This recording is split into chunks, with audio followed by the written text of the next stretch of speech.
In this video, I'm going to play around a little bit more with a walking bass line in the key of G on the guitar. This one is going to use a shorter pattern, so it's still going to be in 4/4 time. And what I'm going to do is play it just like this. I'm going to have my middle finger on G, and then I'm going to go, so there's my G on the 3rd fret of the 6th string. Then I'm going to go to the 2nd fret of the 5th string with my index finger, then to the 5th fret, and then back to that 2nd fret of the 5th string. You'll notice that when I play this pattern, I wind up using my pointer finger as an anchor. I let it sit there. Check it out.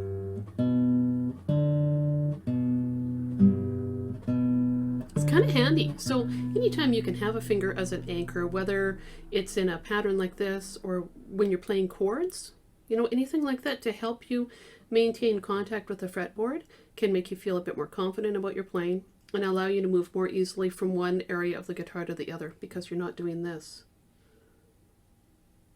and then trying to find your way back. So just think about that, you know.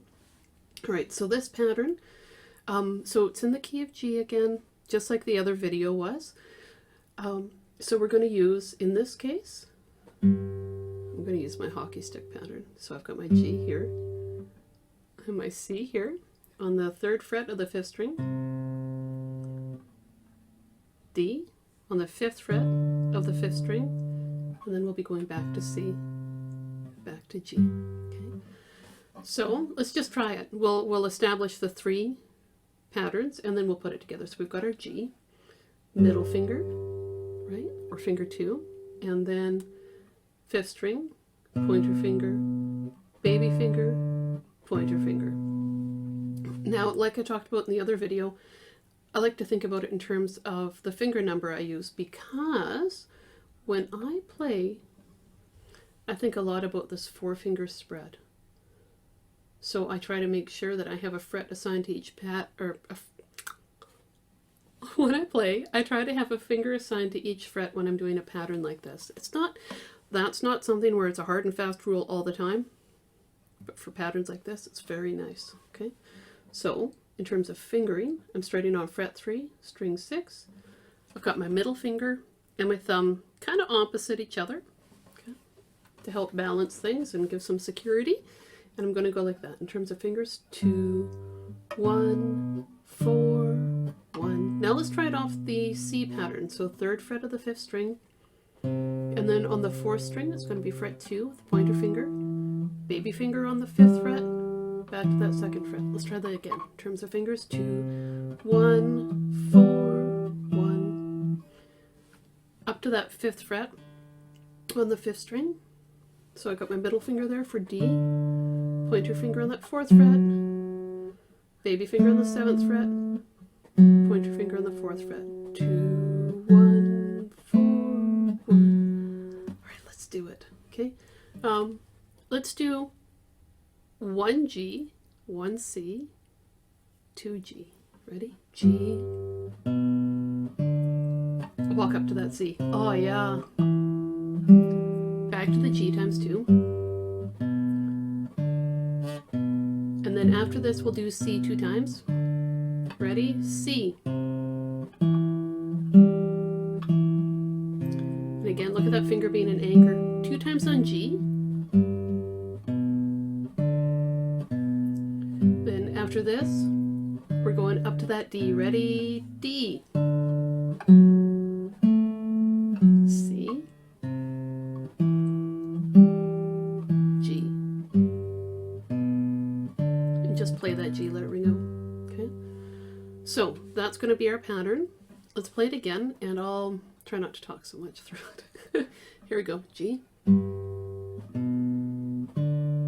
C, G times 2,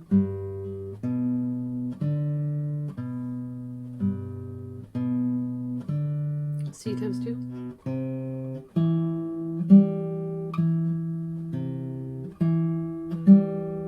G times 2,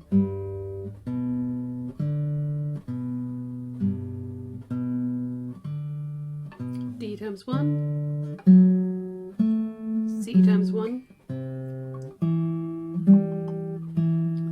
times 1.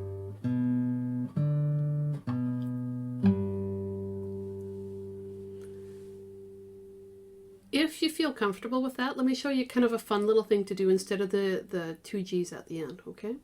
5, 4, 3, 2, ending with a 3 on the 6th string. So let's put it together from the D. Okay, D pattern. Now to your C pattern. Now on that 5th string, we're going to play frets 5, 4, 3, 2. 5, 4, 3, 2, 3rd fret, 6th string. Look at that wiggle there. You can maintain that sound if you want to wiggle that string. What I do is I keep that pressure down on the fretboard, because as soon as that pressure is released, whoop, sound stops. So you want to keep that string up against the fret, and then you can do that a little bit at the end there. If you feel comfortable with that and want to try something else, check this out. You could throw in a little slide leading up to that too. So what I'm doing, so I play on the 1st fret, keep that pressure down on the string so the string still touches the fret, right? And just shift my finger up to the 2nd string. So then you could have this 5, 4, 3, 1 sliding to 2, 3rd fret on the 6th string.